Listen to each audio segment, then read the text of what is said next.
One evening after work, I sensed something different about Lisa, my wife of 5 years. She seemed distant, her thoughts elsewhere, as if her mind was wrapped up in a world far from mine. There was a strange heaviness in the atmosphere between us, something I had never experienced before. Looking back now, the hints had been creeping in for weeks. She was spending more nights working late at the office, her phone glued to her hand, and whenever I asked about her day, her eyes carried a flicker of guilt. The explanations she offered felt practiced, but I convinced myself it was just work stress. Maybe I was overthinking things. At least, that's what I kept telling myself. Then came the night that shattered my denial. Lisa had left her phone on the kitchen counter, face down. A sudden notification lit up the screen. I don't know what came over me, but I couldn't ignore it. I picked up the phone and unlocked it. The message was short, but it said everything. Can't wait to see you tonight. 9 p.m. at our usual spot. I'll get there early to set things up. My chest tightened as the meaning sank in.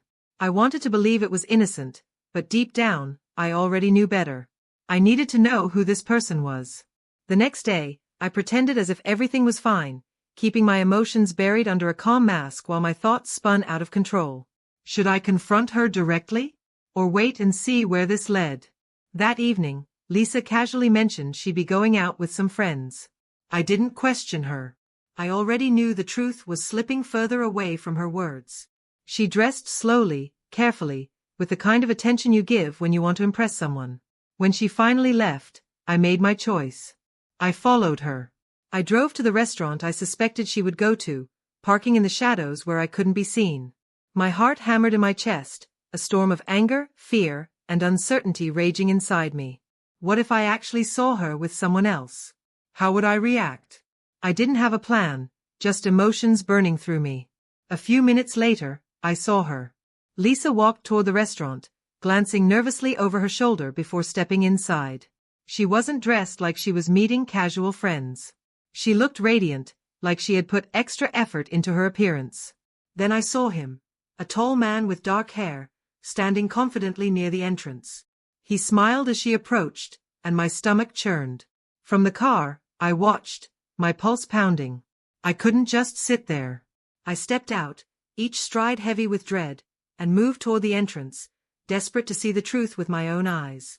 But then something unexpected happened. Just as I neared the door, the man turned and walked past me without even glancing my way.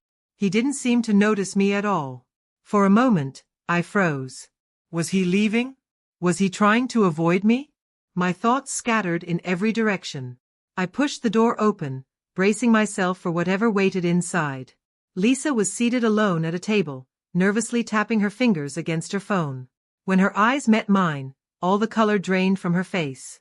She shot to her feet instantly, panic etched into every line of her expression. "What are you doing here?" she stammered, her voice trembling.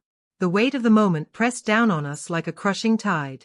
She looked cornered, desperate to find a lie that could save her, but I wasn't going to let her dance around the truth anymore.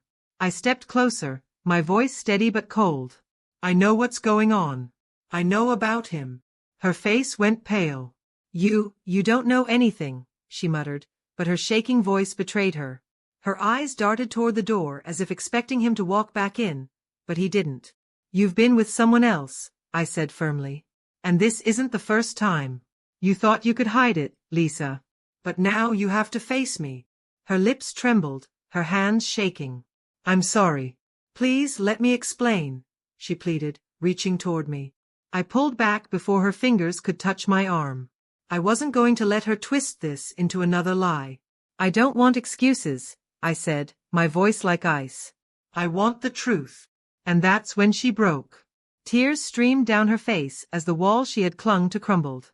Words spilled out in a flood, how it all began as just a friendship, how it slowly turned into something more, how she lied again and again to cover her tracks. With every confession, my chest grew heavier. I had loved her. I had trusted her. And she had shattered that trust in the cruelest way imaginable. The weight of it crushed me. A part of me wanted to scream, to break something, to make her feel even a fraction of the pain tearing through me. But another part, the foolish part that still cared, only wanted to walk away and never look back. I turned to leave, but her hand gripped my arm desperately. Please, don't go. I'm sorry. I never meant for this to happen. Please. Her tears flowed freely now, but they no longer swayed me.